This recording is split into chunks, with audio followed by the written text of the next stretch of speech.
Welcome to the Dumb Idea Podcast with Mike and Alex. Thank you for joining us, and we hope you enjoy the show.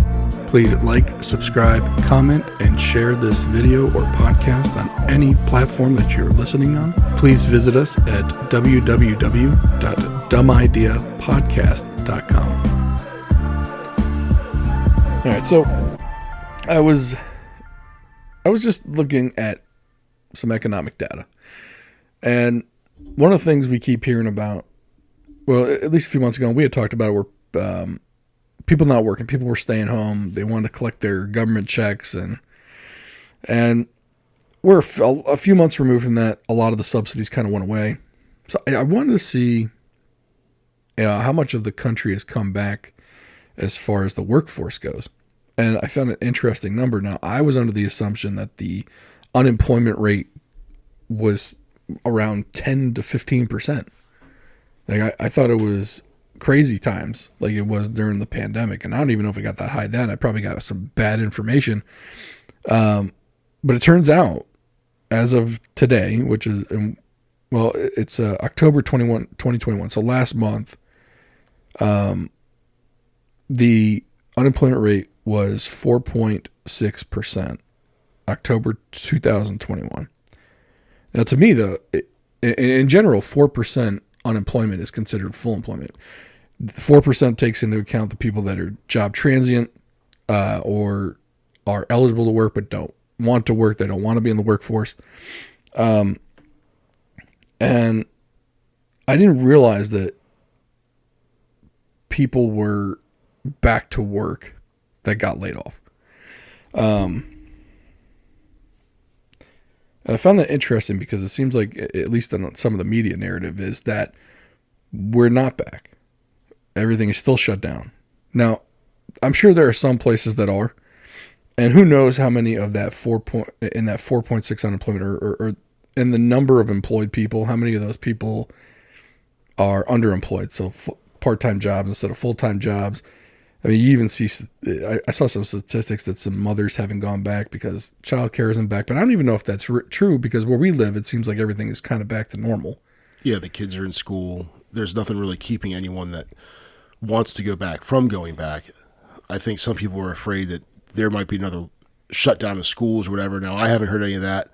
Neither have I. So now some areas are bringing back. It's weird. DC's bringing back their mask mandate is expiring, but Montgomery County is bringing theirs back. So, yeah. But I guess people see that and think, well, okay, the next step is close schools, shut the schools down. But I don't think anything really realistic is coming. So maybe people are hesitant to go back to work because they're afraid, okay, the kids are in school now, but what happens if now I have to stay home and take care of them for virtual school? So yeah, I think you're right there. I think if kids, if they end up going back to virtual school, which I'll be honest with you, I haven't heard of any county in the country that had to revert back to virtual school. So maybe it's just not going to happen at this point, although we still got the winter months ahead. Who knows? Yeah, I don't know how that's going to work. I think that it could be some people just using it as an excuse to not go back.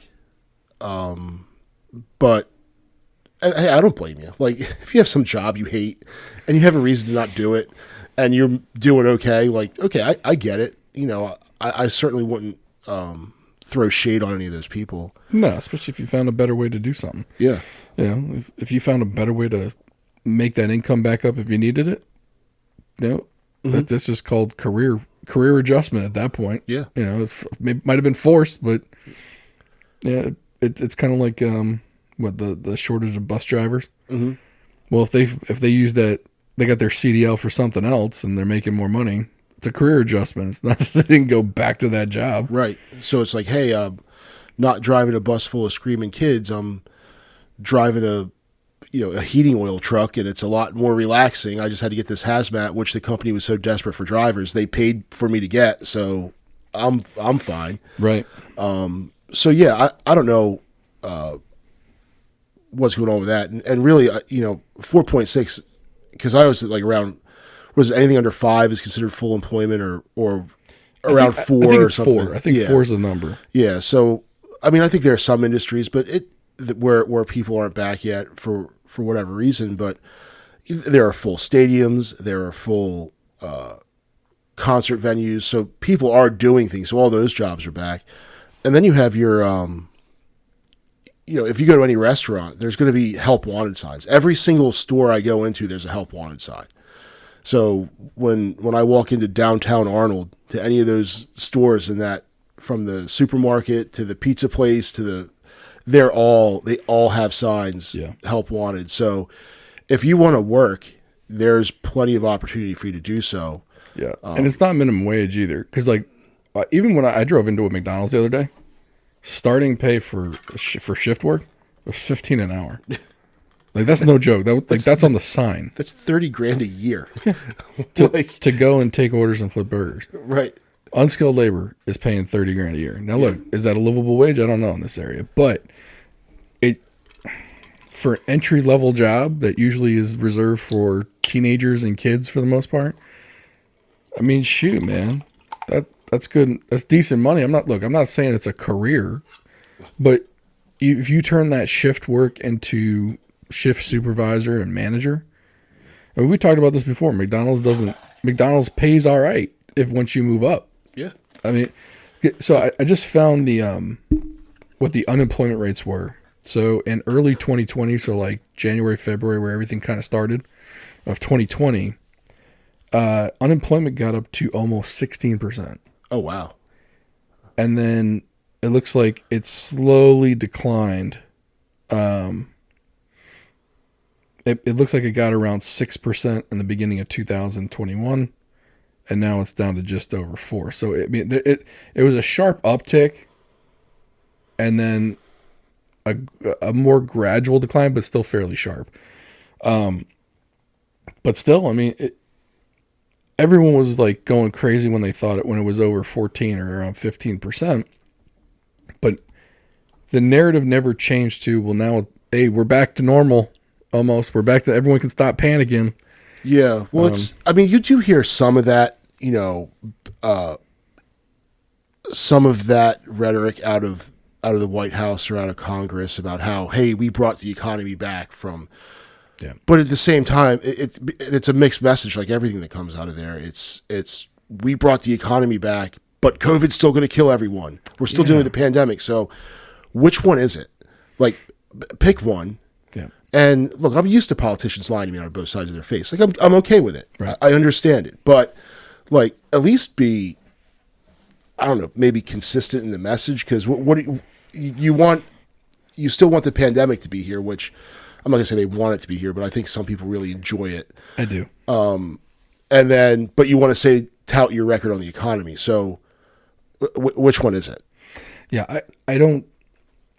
I guess California brought back some draconian measures. I don't remember exactly what they did, but they seem to be the only state that's doing it. New York had that thing where you had to show vaccination. So New York and California, you had to show vaccination to go places. And I didn't really hear about that happening anywhere else, though. And we live in the Mid-Atlantic, so we're close enough to like New Jersey and Philadelphia and Boston. I mean, I don't hear about any of that stuff happening so up there. There are places here that are requiring proof of vaccination. We went to a concert in Baltimore, I guess it was late September, and you had to show your vaccine card, which irritated me because I had to go get a vaccine card. So, which is a handwritten card. Like if you gave me a card, I could just make my own. Well, there was apparently Antonio Brown got caught using a fake one. Oh, really? Okay. Yeah. So there's that one. And then that I did it because I just, I'm not going to make a scene. Sure. And there's some restaurants, especially in like Montgomery County and DC, that are doing it. Oh, are they? Yeah. Because like around here, you don't. No, you would think COVID doesn't exist here, right? Which is strange, right? But one county over, it's like right. But then you go to Los Angeles, and people are still wearing masks outside, and it's just like it's a little riding a bicycle by yourself, wearing a mask. Well, I mean, I get there's nobody around you. I still see people wearing the mask while they're driving around here, but yeah, by themselves, right? Like, I still don't get that. I didn't get it when they were doing it before. No, and I really don't get it now. Yeah, because it's not pollen. It's not floating not, around the air like pollen. it doesn't attach itself to pollen. It's not coming in through your HEPA air filter in your car. Sorry, it's not busting through like that. It's not the super virus that people want to make it out to be. Yeah. Like the one lady that thought you could catch it in the breath wake when we were gonna do. I think it was like the first year when everything was happening in 2020. I think it was. They wanted to do a high school graduation, college graduation parade through the neighborhood, and someone actually had the thought that even if they did a single file march, that they were gonna catch it by walking behind someone. Like they were gonna breathe, the air molecules would stay right there, and someone else would walk through it and catch the COVID from Looks it. like you got a tailpipe that's constantly putting out the same amount of exhaust Right. the entire time. Come on. I still think that's probably one of the funniest comments I ever saw about the whole virus thing. It's like, you think people are going to catch it from a breath wake? Well, I was playing football in the street with the kids. You know, it was my kids, and then some of the other neighborhood kids were out. We're just pretty much they're just running routes, and I'm throwing balls at them. I'm throwing piss missiles at them. And this lady, and then like my wife and one of her friends were talking on the sidewalk. So this lady comes walking down the street, and I guess she didn't want to pass too close to my wife and her friends. So then she cuts out into the street, and then it was like me and all the kids playing football, and like I literally saw like, she's looking both ways, like does not compete. What do I do? Right. How about you just keep walking? Yeah. And so there's plenty of room for you to. She crossed the street to avoid us, Which is so weird because like from the very beginning they were like, yeah, this doesn't transmit outdoors very well because of the UV rays from the sun kills it, and vitamin D from outside is great, but people just didn't want to listen to it. But I gotta say so my whole house got sick. There was just all head colds and stuff, and I've been on point with the vitamin supplements, and I had the sniffles for a day, and I was good to go. And everyone else I'm like, yep, take your vitamins. Is that recent though? Yeah, that was a couple weeks ago. We had the same kind of thing. Wife and I both tested negative for COVID though. Oh yeah, all the kids and Lindsay and everyone tested negative because they all went, and I'm like, well, maybe I have COVID. Because of the stupid messaging, I think every time I get the sniffles, like, oh, this could be COVID. This could be it. And part of me on the inside's like, yes, finally, I got this. Let's go. Like, oh, I sharted. That's COVID. Right. Let me call up Joe Rogan, get me some ivermectin and some monoclonal antibodies. And hey, just go to the feed shop. Yeah, I'll just go down and get my horse paste. And but that was a whole nother topic of just like what transpired there was ridiculous. Never mind the fact I found some extremely interesting information about ivermectin and its efficacy against SARS-CoV-2. No less from, it was a video, Jimmy Dore put out a video. Jimmy Dore's got his own podcast, and he shows it on YouTube. He literally dedicated one episode and just showed this doctor's research. And it wasn't his research. He was just pulling the research from off-label medicines effect on COVID. And it wasn't a clinical trial. They basically did it. They did the Petri. It was like all done in the Petri dishes, basically seeing how the virus reacted to the chemical compounds of these drugs. And of all the drugs they tried, ivermectin was the one that I think it stopped the virus from replicating.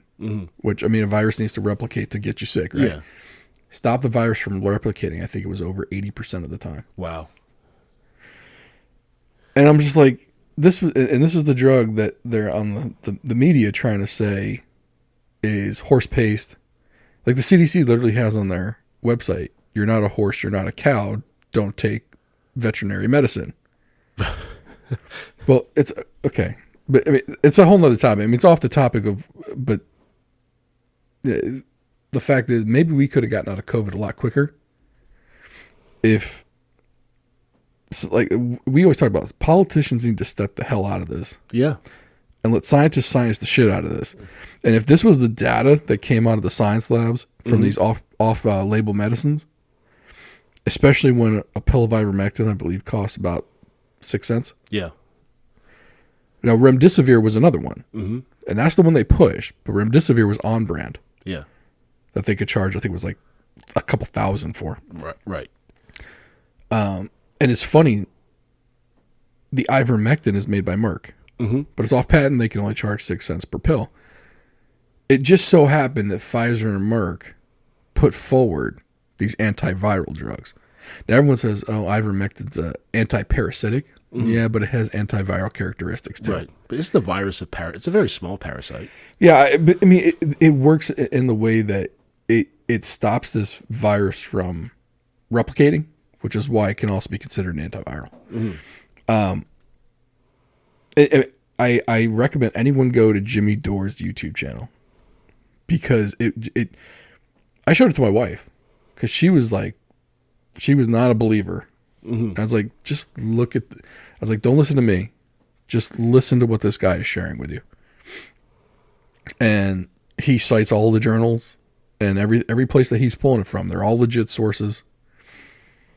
And mostly from Europe though. They're not from here, you know, but it was crazy to me. But I think it goes, well, we're talking about that because it goes in the narrative that they're keeping COVID alive, right? When for the most part, there's treatments that they got the vaccine, they got the treatments. And I don't, not that I'm saying it's gone, but I think we're starting to get to the point where it's going to be an endemic versus a pandemic. Yeah. And once you get to that point, it's like, well, now you can't use it anymore. Mm-hmm. And obviously, I mean, if we're down to 4.6 unemployment, people aren't afraid to go to work anymore. Right. Now, don't get me wrong. Are a lot of people working from home?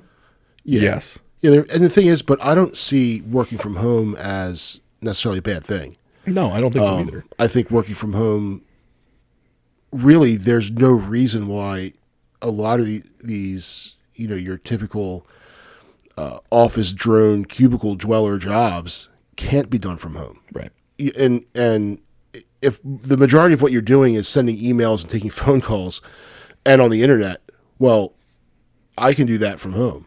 So like my internet connection to my house is faster than one in my office. Yep. So, so like I don't see the big, and I remember I used to be like, oh, I'll go to work and do that because the internet's faster. And now it's like, no, I'll do that. I have this thing I got to do at work. I'm going to come home and do it because it's faster. Right. You know how hard it is to stream a YouTube video at work when I'm only getting 2 megabytes per second because I got to share this internet connection with everybody. When at home, I got no buffering issues at home. Yeah. But the one thing I was looking at with that 4.6% number, this is why I kind of brought it up, is that we're at 4.6%, and there was a statistic that Goldman Sachs found. During the pandemic, 5 million people left the labor force. Mm-hmm.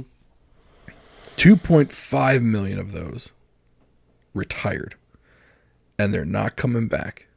That means we only got about so that means the other 2.5 million probably already came back in. Yeah. They're in. I don't think that unemployment number is accounting for those people that aren't coming back, because for a while, I mean, you can go in retirement, you can claim unemployment, you know, kind of bilk some benefits a little bit. There's ways to do it, but you're still considered part of the labor force, right? Because technically, you're still looking for work because you need to do that to collect the unemployment for a while. And I'm sure there's other parts of that I don't know about. But my thing is, if you lost 2.5 million people out of the workforce, I would venture as far to say that 4.6% is actually probably closer to 3. Mm-hmm. At 3, you're way under full unemployment. So now that 3% is mostly transient workers that are either between jobs, or they're looking for a different job, or they're going to school in order to get a better job, whatever the case may be. They're just not, that 3% of people aren't hiring. They're not hireable. They're not, right. So The problem right now is if we don't, if everyone's looking for people to work and we don't have workers to fill it, you got to look at immigration. Yeah. And unfortunately, you've got one group of people politically that would just want to let everybody in. Mm-hmm. And then you got the other side that's saying keep everybody out. Right. There's got to be a happy medium because right now we don't have the workforce to increase any capacity, and we got factories that are coming online here. I mean, I think there's that company Foxconn. Foxconn they've got, I believe they're putting together, or they bought out a factory in Michigan, and they're going down to Texas to be near Tesla. Well, they're going to need people to work in these factories, and we kind of promised them, hey, we got the workforce. Yeah. We might not actually have the numbers for this. And then what's going to happen, like, if you don't have butts to put on the line, mm-hmm. or to do some of these jobs, I mean, shoot, we already had underemployment in a lot of different categories. Well, yeah, like if you look at the crab industry here, all those crab picking houses, there was one that the guy's like, I don't know if I can, and these are all small family businesses. So these aren't, we did a whole episode on crabs. Mm-hmm. So Delicious. for those who don't remember that one, which shame on you. But for those who don't remember it, or, you can't have like Purdue crabs. Right. Or Tyson crabs, Smithfield crab. It's not going to work like that. It's not a factory operation. It's a small, cottage industry. Mm-hmm. So they catch the crabs, they boil them, they pick them, and a lot of what they were using were the H1B or. I thought H1B1. I thought that was for tech workers, but. It's a similar program. It's very similar for manual labor. Right. Yeah. And a lot of the people that were coming up to work were from, I want to say they're from Peru or Panama, down in South or Central America. So they're coming up here to work. Well, they couldn't even get them to come up to work. So, and part of that was there was a restriction on they reduced the visas. And then another part was they used them, people just didn't want to come up to do it's a hard job. Yeah. I mean, picking crabs is hard. But we get to drink beer and eat the crab as you're picking it. Like, okay, it's cool. But when you just get to pick it, like, and not eat it and not drink beer, it doesn't sound like fun at all.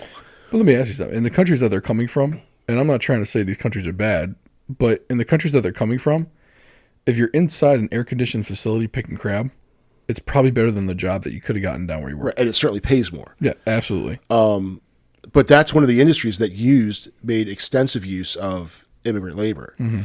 And, I've always been very pro-immigrant. All my family, they were immigrants. They were just a different group of immigrants. They were either Italians or Germans or Scotch-Irish or whatever, French, wherever they came from. Because I'm pretty much a mutt. So to me, I've always been very pro-immigration. It's just I don't think you can just let people walk across the border. There has to be a process. I'm also very pro amnesty for those who are here, a pathway to citizenship type of deal. I'm a little bit different. So in my perfect world, someone comes across the border. From the moment you come across, you get issued basically a 9-digit number. It's not a social security number, but call it a worker ID number. Mm-hmm. You come in the country, it's yours. It now gets attached to you. Okay? You want to come and work, you got to show that number. Employers have to take the number. Yeah. Right? I think there's already supposed to be that provision in place where you only hire someone with social security numbers, but I think people are skirting it a little bit. Yeah. A lot, maybe. And my big thing is because when you do that, those people then get a legit paycheck, and then they also have to pay taxes on that. Right. Because a lot of times right now, they get paid under the table, cash is going out of the country, which is why there's a lot of dollar bills not inside the United States. Yeah. You know what I mean? Yeah. Well, it's like in some of those countries, that's the currency of that country. Right. Oh, yeah. Like they have their own peso or whatever it is, but the true currency of their country is the U.S. dollar. We're the world version of the Lannisters from Game of Thrones, Yeah. because the United States, like that promissory note. I mean, we had talked about, what is it really backed by? Well, it's backed by the fact that we're going to pay the debt. Right. You turn in that dollar somewhere, someone will give you another currency, or they'll give you a good or service for that. Yeah. They might not do it for Doge. Right. Yeah, something or any of that.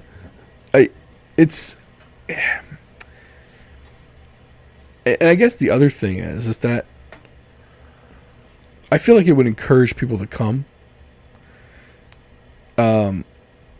because the people that are coming now are more risk takers. Mm-hmm. There might be criminals that are doing it. Yeah.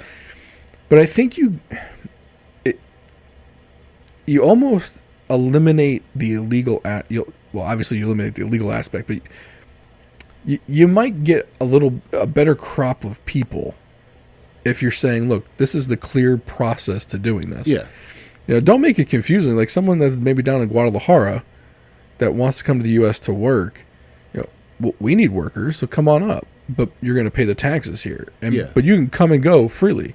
But it also gives them buy-in to America and ownership of, because if you don't have if you're here illegally, like you can't do things like open up a bank account, Right. Which makes them you can't get loans, which makes them susceptible to predatory lenders. It makes them susceptible to scams, to just, you'll have these, like the check cashing places, the payday loans, charging insane interest, and they're just taking advantage of these people because they have no other option. There's also a street crime element. You have someone walk around with wads of cash. Well, let's rob that guy. Are they going to rob the dude that just has a credit card that the second you run away, he's on his phone canceling it? Right. Or are they going to rob the dude that has wads of cash? Yeah. I'll tell you who I'm going after. But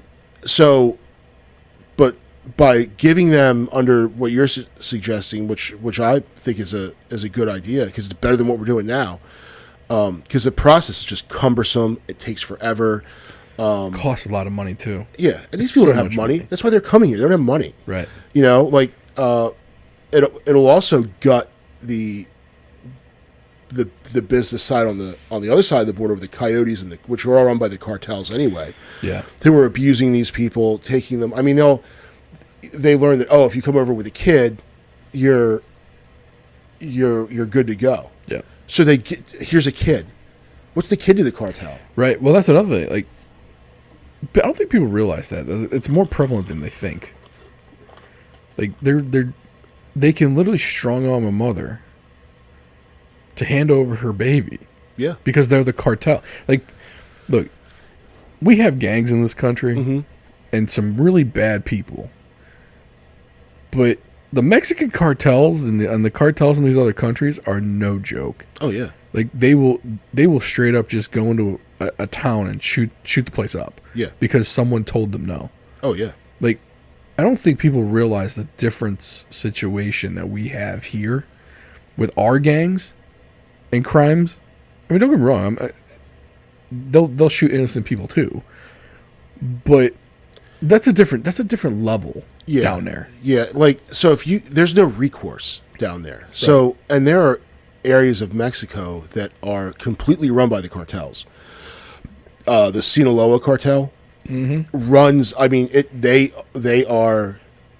the authority, and if you cross the cartel, so they say, "Hey, lady, give me your kid," and they'll toss you some dollars, maybe. Right. But hey, give me your kid. No, well, they're taking the kid anyway. Right. And if you don't give it to them, you're gonna die. Yeah. They're gonna just shoot the mother and be like, I'm taking the kid anyway. Yeah. And now, because this other guy is paying them to get him across the border, so you really want to get in? Here's a kid. This is your kid now. Right. And then they come across the border, then that kid is just like, and I think the right's answer is to just fortify the border, build a wall, do all that stuff. They'll get around that. They'll find a way around it. They'll fly over it. They dig under it. Dig under it. Someone did an expose on that. I don't know if it was Vice or someone else, back when Vice used to do investigative journalism. I think they found like 50 tunnels from border towns in Texas to the border towns in Mexico. Mm-hmm. 50. Yeah. Imagine the ones that, and that was the one, like, they were showing it to them. Like, the police probably only, they get all excited when they bust down one tunnel. Right. Okay, 49 more, and they're probably going to rebuild the one you just busted. Mm-hmm. These are some resourceful people. Yeah. Like, we had talked about this before. Criminals are really resourceful people. There's a lot of smart criminals. Yeah. Most of them aren't getting caught, right? Like, the dumb ones are getting caught, or they're the lackeys for the smart ones, right? There's a lot of smart criminals out there, and not just in this country. Yeah. In fact, probably the smartest ones don't live here. Yeah. And then the desperation of people who are willing to pay anything to get over here. So, Well, I wonder how much of that. I wonder how many of the people they traffic over, they're basically they're the payment for the debt. So, like, let's say, the family in Guadalajara can't pay the cartel, so they give up one of their children. yeah. The child is then payment for with the cartel, basically. That's how they got a debt, and she's got to work off that debt. I mean, they used to, I mean, they do it with the Eastern Bloc countries, or they used to. It was much more prevalent with Eastern Bloc countries back in the Russian days, where they would just traffic these girls across the world, and sometimes they were payment to the mafia. Yeah. And I mean, unfortunately, I think people just see, oh, these are just innocent people, and there's nothing nefarious. They're just trying to find a better life. Well, some of them are, sure. Yeah. But some of these people bringing people over are criminals. Hardcore. Yeah. Yeah. They'll pack, people into the, like, I'll lay down in some of the traps and stuff they devise to hide people in, to get them across the border. So, I think if you were to go to more of a system that, the worker ID or the whatever you want to call it, to allow people to come here, work, contribute, pay taxes, be able to open bank accounts, all these things, it reduces the victimization here. And then when you make anything illegal, it drives the price up. Sure. So, if I can manufacture a pen for 15 cents, but then if that pen becomes illegal, automatically the price is driven up, and I can sell that pen for $100. You can knock me out. Guess what? Someone's going to step right into my place and sell that same pen for that inflated cost, and that's what you're having on the border. That commodity, that transit across the border, it's costs so much money, which encourages people on the other side to do it. Yeah. And the other argument the right uses against immigration is, oh, well, they're going to steal your jobs. No, they're not. Well, the problem and the reason why we brought up those unemployment numbers and the retirement numbers that we brought up, the 2.5 million retirees that aren't coming back. If we don't bring people in, we're not going to have the workforce needed to power the country, basically. You're not going to have enough people earning money here, spending money here. Like, we are a consumer economy. We need people to spend money. I mean, once you take the money out of circulation, that's when the economy starts to dive. That's why, for the most part, for the last, you're talking like 15, 20 years, the central banks have been keeping interest rates almost at zero. It's because they don't want people to save. The more that people save, the less money's in circulation, and the economy fizzles. It fizzles out, and then you get all the other isms, or the Asians, stagflation, inflation, whatever, inflation, stagflation, recession, right? So, well, recession, yeah. So I guess it's inflation when people have too much money and they spend too much, and there's not enough to go around, which we're kind of seeing right now.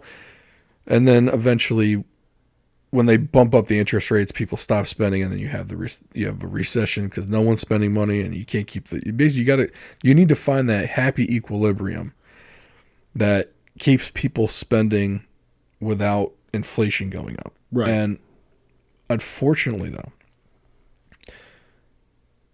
if we don't find some solution to immigration, especially at the southern border, I don't think Canadians are really fighting their way in here. A friend of mine's wife is Canadian. Well, she's an American now, but she came here, went to college as a Canadian, then wanted to stay, met him. Yeah. And She's well out of his league. So I'm thinking that, I'm just kidding. It's that American charm. We have those ways. But it took her a long time and lawyers and all that stuff to get. And here's the thing. She was a college-educated young woman of means from Canada. And, now she understood the process and all that. You're taking someone from another country who doesn't have that level of education, doesn't understand what they're doing. The language barrier. I mean, you throw in all these other things, it's harder for them to do it. And is it really necessary? There were times, so if you go back to the Civil War, and when the Irish started coming over, those Irishmen were coming off the ships and immediately going into the Union Army. Yep. It was the Irish Brigade. We needed soldiers to fight a war. And then you needed population for westward expansion. And then you needed population to work in the factories. So there was all this immigration, all these groups that came over from the Irish, Eastern European, Italians, Greeks, from all over, and out on the West Coast when the Chinese came and they were working on the railroad, and in the gold mines and all that stuff out west. Like that's, now it says, and I've always said that immigration question kind of will settle down once there's a need. Mm-hmm. And I think with the employment picture, with people who are retiring, people who are just dying, an aging population, the boomers are getting up there in age. I mean, I think some of us, the early ones are starting to hit 80. Yep. So that's going to be a consideration. And I think also if you look at our birth rate, which is incredibly low right now. So replacement rate is 2.1. Mm-hmm. 2.1 births per 2 people. Yeah. Right. So that's replacement rate. That'll maintain the current population. And that's not coming from the white population. Right. No. Right now it's, I think it's at 1 point. I pulled the numbers up. Of course, the microphone's blocking my face, so it won't open up. I mean, I'm pretty sure it's the Latino community that's pushing that number up. Yeah, so right now, we're at 1.7. And it might be even lower, because that was 19 numbers. I have 3 kids, so I did my part. I didn't. I kept it even. I kept it 2. Sorry, world. So, and this is not just an American problem. This is all over the West. So I think the Italian birth rate is like super low. Europe's having a rough time. Yeah. And, now there are some other factors that are playing into this. People don't want to get married. People don't want to have kids. Young women don't want to get married. That's not getting married and having kids and raising a family is no longer their dream. They want to be professionals and work. And hey, I'm all for it. But you're going to have to find a way to replace that population loss. So one of the ways to do that is through immigration. Yeah. Even if just taking a look at the Social Security and Medicare, some of these, I'm not calling them entitlement programs because I don't believe that's what they are. I believe they're earned benefits. Mm-hmm. And I know that's not going to be a very popular take, but people do pay into Social Security. And we've talked about how the government general fund is borrowing from Social Security at an astronomically low rate, when if they would treat it like a true pension fund, they could earn a normal rate of return on it. And all of these solvency problems with Social Security would not exist, but they didn't. So now, and this is why they call Social Security a Ponzi scheme, is because basically whatever they're putting in, it needs to be paid out. Yeah. And this goes into a couple of topics, and one is government done right. Well, what they're doing with Social Security is government done wrong. You need more people here paying taxes into the system because we do have that aging population. And I think we kind of held on longer than most people expected because a lot of people didn't retire when they should have retired. Mm-hmm. They held on. They held on to their 60s. Yeah. Most of these people were supposed to retire. They're 57, 60 years old, 62, 63. Some of these people just kept working into their 70s because they could. Yeah. The health got better for a lot of people of that age group. People were living longer. They were living healthier. I mean, the old saying, 60 is a new 40, right? Yeah. And all that garbage and nonsense they're trying to sell. Well, so these people were able to stay in the workforce longer. They wanted to. Well, then they not that they got forced out, but they kind of got a little taste of what retirement was like. And they're like, oh shit, this is kind of nice. I ain't going back to work. Yeah. I got enough money to retire. Yeah. I'm out. Plus they're, I think with a lot of industries going away from a defined benefit pension system kept a lot of people in because they're looking at their retirement savings. They're like, it's not there, or they'll take a hit. So a lot of them took a big hit in when the housing market crashed, the recession of 07, 08. Yeah.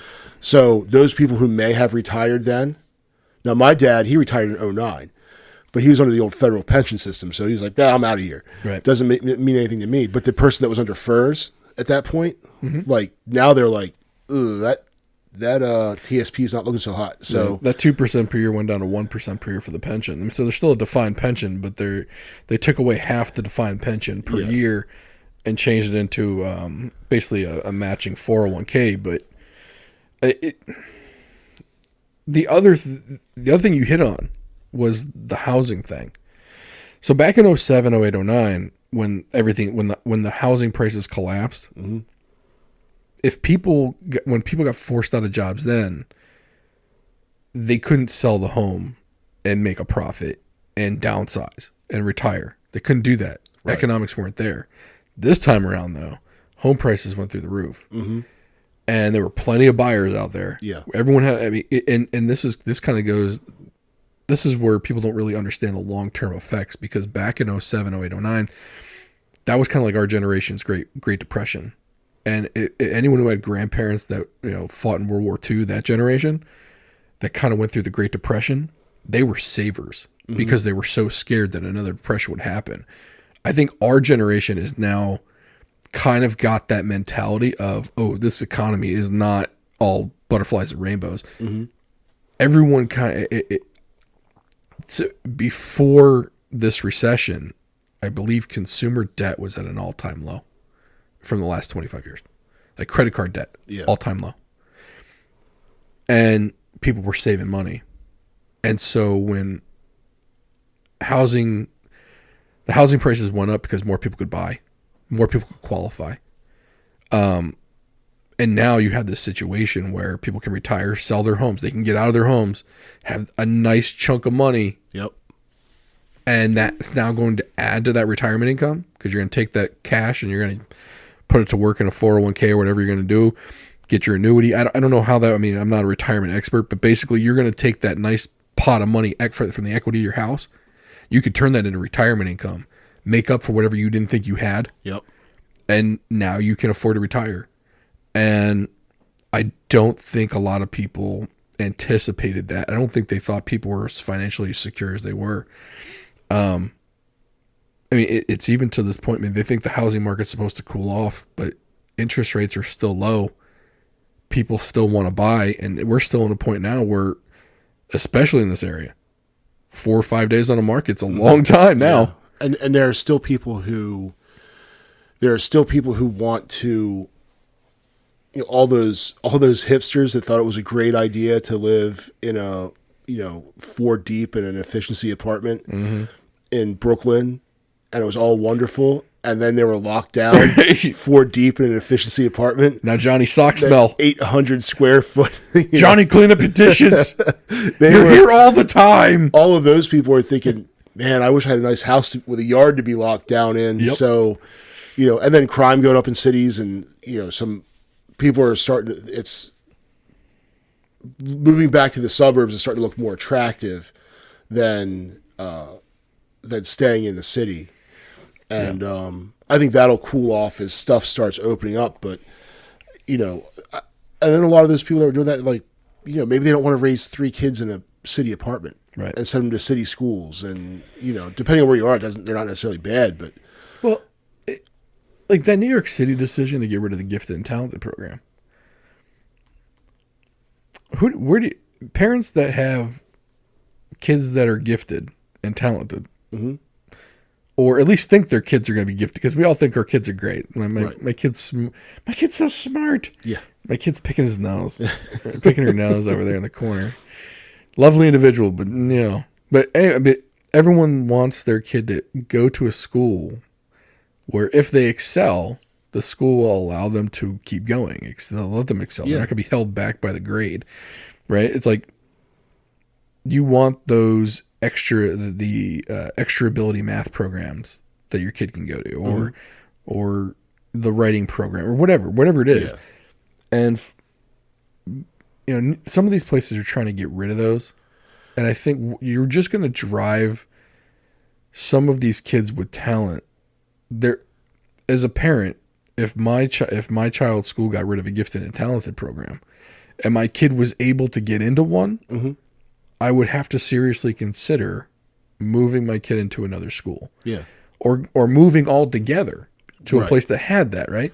It's almost like a benefit that you're not offering anymore. I mean, all in the sake of what is it really for, right? Yeah.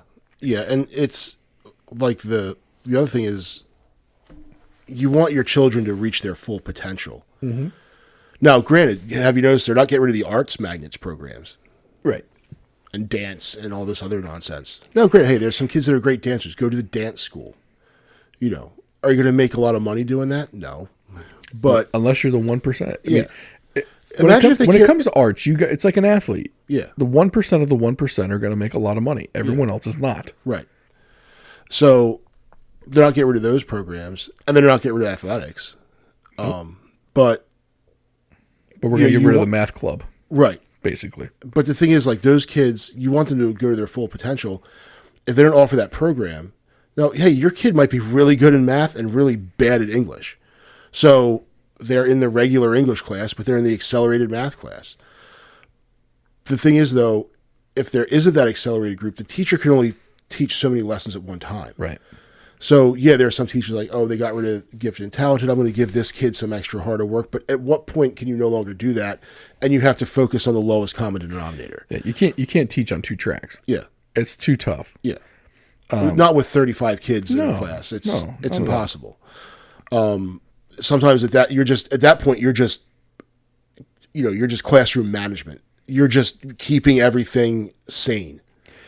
Yeah, I mean, you're not going to ask a teacher to run 2 tracks in her classroom while she's also getting her midsection busted up by the parent who thinks she doesn't give her kid enough attention. And Johnny doesn't have lunch every day because his mother's a deadbeat, right? Or whatever the situation. And look, I get it, especially in like some of these, these underserved schools. I don't blame the kids. I mean, don't get me wrong. Sometimes the kids got to take responsibility for themselves at some point once they get to a certain age, but a lot of it falls on the parents. You're just not raising your kids right. Yeah. And nobody wants to hear that. Right. Nobody wants to be told how to raise their kids. Right. In France, it's education and instruction. The school's job is instruction. It's the family. Now, instruction is part of education, but education is the responsibility of the family. So, but the thing is, a lot of these parents don't advocate for their kids. They don't care. They're also... if education's not a priority to them, then, of course they're not going to. And then there are other considerations that come in too. Like, if you're worried about how you're going to keep the lights on, do you care about Johnny's homework? Nope. If I'm worried about, the deadbeat ex-husband that beats me every day, am I worried about homework? No, at that point it's survival. It's one of the reasons why they provide lunch at schools. Right. Because kids who are hungry aren't going to learn. If you're worried about your stomach growling, you're not paying attention to the ABCs. So give them breakfast and lunch, at least while they're there. And some of these kids, those are the 2 meals they get. Yeah. Is at school. That's one of the things out of this pandemic that I think was vital. And it was that even out here in the suburbs now, there was a federal grant that allowed schools to feed kids breakfast and lunch every day. It didn't matter. You didn't have to apply for it. You didn't have to. The kid didn't have to do anything. The parent didn't have to do anything. The food was there and available. Any kid that wanted it could go get it. Yep. And to me, that was probably the best thing that came out of it. For me, that's government done right. Yeah. Now I get it. There's going to be some people that are like, oh, yeah, it's not up to school to feed these kids. And Yeah. like, look, I get in an ideal world, you're right. It's not, but not everything is ideal. Yeah. Everyone knows someone that's gone through some crap times. Yeah. Now, is that every day of their life? No. But at least, especially when it comes to kids, at least have the option to feed them in the morning for breakfast and at the and in the afternoon for lunch. I guess I got a soft spot when it comes to kids in general. No, and I do too, and I think that's where I get turned off by some of that hard right or Tea Party type stuff. Yeah. To me, the government's job is to look out for the welfare of its citizens, especially the weakest, those who can't fend for themselves. And when you have a child, this is a kid, not responsible for their situation, who, well, then the parents are responsible. Maybe the parents aren't responsible for their situation. Right. They probably contributed to it, but there are things that occur that people just don't have control over. In the end, though, there's a kid there, and I've used the same argument when it comes to healthcare. Like if I look at how much money is totally spent on the healthcare coverage for my family, and whether that goes to a government program that's run correctly or to a private insurance company that's run correctly, okay, whatever. Now, if I have to pay $100 more a month so that some kid can get health care, I'm going to do it because I'm compassionate for them, or even adult or another family, whatever it may be. Yeah, but the argument. People are going to say, oh, I don't want to even pay that extra $100. Yeah, okay. So, but the thing is, most people out here that like to run their mouths like that are one bad call away from being in that position. True. And it's also funny how people like that also like to. Now, I'm Catholic, so part of the Catholic Church is charity and looking out for others. But I think that when you get into the people who are saying that and then pounding on the Bible at the same time, well, you're missing some connection there. Yeah. And I also look at it like if you get back into, kind of turn back into immigration with the dreamers and the kids that get brought over here, say, oh, well, they're not citizens, kick them out. These are kids. Right. And I got into a discussion with a coworker about this, and they're like, no, just kick them all out. I said, okay, imagine this. Your parents brought you over here from France, and when you were 2, you don't speak any French. You were raised in the United States. For everything you know, you're an American. And then all of a sudden, hey, it turns out that you're not here legally. We're sending you back to France. Right. Now you have to go live in a foreign country where you don't speak the language, you don't know the customs, you don't know anyone, and you had no choice in this matter. Your parents made the decision, but you didn't. Right. So, to me, it's compassion. It's being a human being. It's. Well, and what better way to turn someone loyal to a country than by accepting them? Mm-hmm. It's why a lot of immigrants decide to serve in our military. Yeah. And it's a decent number. Yeah. I mean, if you're talking about social programs, at what point what's the tipping point that turns into socialism? Like providing kids meals, right? At school, breakfast, lunch. Mm-hmm. That's the socialism concept, right? Yeah. Now you could say, well, it's kids, right? Anything before 18, we need to do what we need to do. Once you're 18 and adult, screw you. You're out. You're done. You're off the teat, mm-hmm. basically. Look, I'm the furthest person I would never, I'm not for socialism, right? But like you said, you've got to care for your weakest.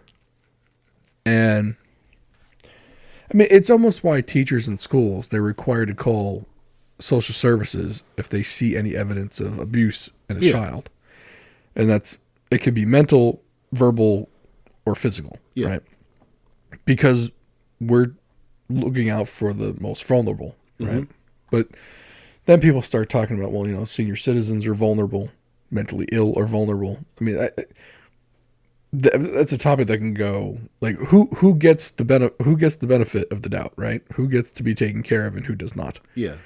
And that's a whole nother topic at that point. But when it comes, like you said, that when it comes to immigration, you got this kid, right?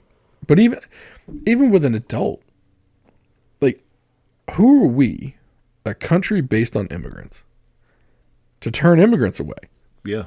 Now, I'm not saying we got to accept everybody, Right. Like if you're but walking our across, system sucks. yeah, if you're walking across the border with everything, it seems, because there's such divisiveness and such partisanship and everything's so fractured, everything just turns into this zero-sum game. Right.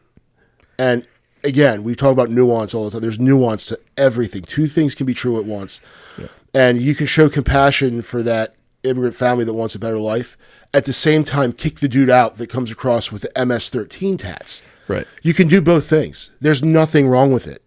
But the left has said, no, everyone comes in. The right has said, no, no one comes in. And it's not working at all. No. It's making the cartels really rich. And it's people that are here that do get in aren't able to enjoy the full experience, I guess, of citizenship because they can't do certain things. Right. And then they're able to send wads of cash back home. So it's really a messed up thing by taking these hard line approaches to everything. Yeah, it doesn't do anybody good. It just doesn't. And of course, if someone from the Republicans comes up with an immigration reform policy, the Democrats automatically say it's crap. Mm-hmm. If the Democrats come up with immigration reform policy, the Republicans automatically say it's bad. It's like, okay, look, if no one's willing to compromise here or let someone else take some credit, Yeah. nothing's ever going to get done. I mean, I was actually surprised that infrastructure bill finally passed. Yeah. I think it had 70 votes, 69, 70 votes in the Senate for. Mm-hmm. And I think in the House, they lost some progressives. They finally said, screw it, we're going to go without you. Yeah. But they picked up that many and more votes from the centrist Republicans. Mm-hmm. And I think that was the first time that the rest of America looked at Congress and said, hey, that's what it's supposed to look like. Yeah. Not everyone's going to get what they want. And you might even make a deal that doesn't make anyone happy, but you did something for the people. Yeah, finally. You got something done. Right. And like Nancy Pelosi might not be extraordinarily happy about it, but you did something. Yeah. You're trying to fix a problem. You're not just saying it's all of what we want and nothing of what you want, and that's the way it's got to be. And no, like, look, you had to give up something, and the minority got a little bit of what they wanted. Yeah. And that's how it's designed to function. Yes. And it's like they approach these things. Like if we approach everyday transactions like Congress does. So say I'm going to buy a car and I want to pay nothing for the car. The best win for me would be I walked in there and they gave it to me. And the best win for this salesman is, okay, well, this is a $50,000 truck. But I want $100,000 for it. And we approached at that point and we're not going to move. The car's not getting sold. Right. Nobody wins. But I can't come in there expecting them to give it to me. And he can't expect me to pay twice as much for it. Well, actually, maybe now he could. But, right now he can't. Yeah. but under normal conditions, we're going to have to come to an agreement somewhere and figure out something that works well for both of us, which, okay, so I'm going to pay $45 and, but I end up buying the extended warranty and the rust proofing. So he gets a little something and everyone wins, but Congress can't do that. They are, everything's so partisan and divided. It's nope. I want to pay nothing, and if I don't pay nothing, I'm leaving. Well, even in your car example, think about it this way. What if the dealer just wants 50? Mm-hmm. You want to pay 0, right? And you finally settle on 45. Yeah. That's, by optics, it looks like a really bad deal for you. Right. Because you came up 45,000 and he only came down 5. Right. But if he has all the power, because he's the majority, yeah, and you were able to wrangle $5,000 off that price, yeah, then you still technically got a decent deal as the minority. Right. Because you weren't in a position to bargain. Yeah. But they bargained anyway, and they got the salesman got their sale. Yeah. So sometimes you got to come up 45,000, and the other people only got to come down 5, and that's the deal that gets made. Right. And sometimes that's okay. Yeah, it depends on who's in the position of power. Right. And now, granted, same situation, but I've got a whole bunch of people screaming in my ear that if I go up at all, that they're not gonna vote for me again. Right. Yeah. A bunch of droogs who don't know any better. Mm-hmm. So then, okay, if I don't walk out of here with this truck for nothing, just nothing gets done. Yeah, and that's the situation I think where we're at with immigration now, though. Like, finally, infrastructure got done. They've been talking about infrastructure for 20 years. Oh yeah, but immigration they've also been talking about for 20 years, and they're not talking any kind of compromise right now. The latest one we got was back when I think Obama was president. Mm-hmm. I think Marco Rubio was putting out a plan or something like that, but because Marco Rubio put out the plan, Democrats hated it. Right. And it was kind of like Tim Scott's police reform act right. that he wanted to do. Right. That would have made things better than what they are now, but because Tim Scott did it, it's bad. Yeah. So they wouldn't take it's kind of like what we talked about with the elections that just happened. Because the Democrats wouldn't take the win on the infrastructure bill before the elections, they lost Virginia. Yeah. I am convinced that's what lost them Virginia. Now, beside the educational stuff, right? But because it was education and, oh, by the way, you can't govern, like the guy only lost by 1.5 points. I think you could have survived the educational thing if you would have passed the infrastructure bill. Yeah. One little thing, one win would have mitigated these harsh losses, I think. Oh, yeah. But just like with the police reform bill, like, because it's coming from a Republican, the Democrats want nothing to do with it. It's like, take the win. Yeah. Show the people that you can govern. And it's one of those things where just because it came from him, you don't want to do it. He's worked with Democrats on it. Mm-hmm. If you take the win, people, and this is what people, the parties that are in power never realize this. By taking wins, you're showing people that you can be in the majority without being an asshole. Right. You can. Yeah. That's called governing. Yeah. Right. And the first majority to figure that out will be the first majority to keep a majority through the midterms. Yeah. It just hasn't happened. Right, because they it's almost like they get drunk on the power. But then you have a majority, you still can't get anything done.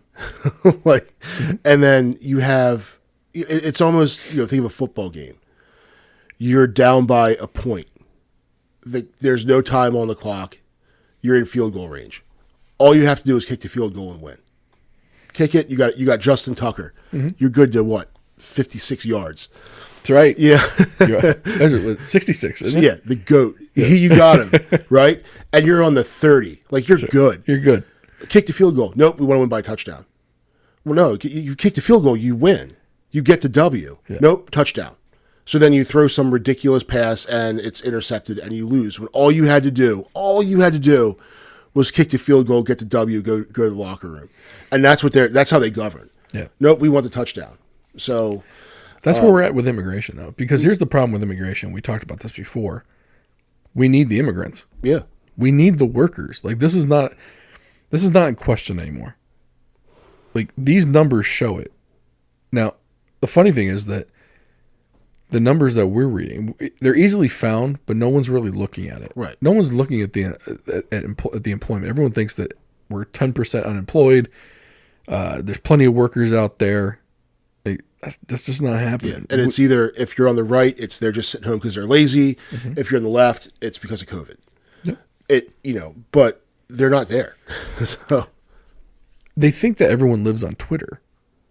Twitter is not real life. no, it's a garbage pile. It's a garbage pile, but they're basing their decision making and I believe almost every single congressperson and senator has Twitter. And they have someone in their office that reads that garbage. Yeah. Oh my God, everyone thinks this. I got this many likes and it's garbage. Yeah. You got 1,000 likes. Great. This is a country of 330 million people. Right. And you got and Twitter is overwhelmingly left. Yep. So if you get of course, if you're in your little echo chamber. Now, if you're a Republican on Twitter, you get 1,000 likes. You're just getting it from the hardline Republican types that are on there. But most of the country is not in the blue check mafia. It does not live on Twitter. I have Twitter. I think it's stupid. I don't really get it. It's just crap. Just people being mean to each other. Oh yeah, is what it is. I think what Joe Rogan said, it's just a place where people can go and dunk on each other. Yeah, yeah. And he actually made a point. I forgot who it was on his latest episode. He's basically saying, look, you would never say these things to someone in the presence of someone. Right. Because there's compassion. You can see, like, if you were to write that same comment on Twitter, but if you were to say it to someone, you would see how it affected them. Yeah. And the human inside of you would cause you instant regret because you saw how it made that person feel. But because you're doing it online, you don't see that. Yeah.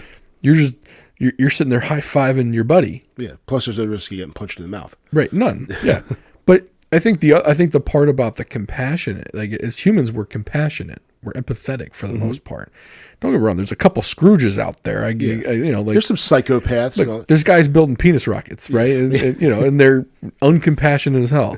But everyone else, the person you're walking by on a daily basis, is generally a compassionate person. They don't want ill on anybody, but they go on Twitter and they just told you to go F your mother. Right.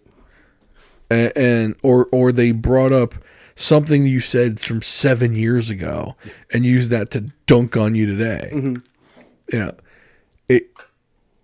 But you've got these Congress people, especially the younger ones, who have staff that just monitor Twitter all day and think that's the gospel of 330 million people think. And they're going to govern by this garbage. Yeah. Like, it's like I always equated, like, the person who says, like, let's say me, I say I got discriminated against and I didn't get a promotion because of my race. Does it make it true? Right. No, but if I put it on Twitter and it gets 1,000 likes and some intern over the congresswoman's office sees it, oh, everyone thinks that this guy didn't get a job because he was profiled.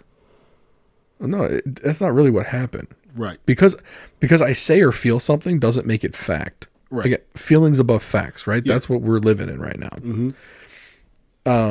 And I think that it ties into immigration because they're trying to make the Republican base feel like these people are going to come over the border and take their factory job at the Hyundai factory. No, they're not doing that. Right. They're not going to work for Hyundai. Hyundai, if you go work in Tennessee at the Hyundai factory, you got to show them a W-2 and Social Security number. Mm-hmm. The illegal immigrant can't get a job there. Right.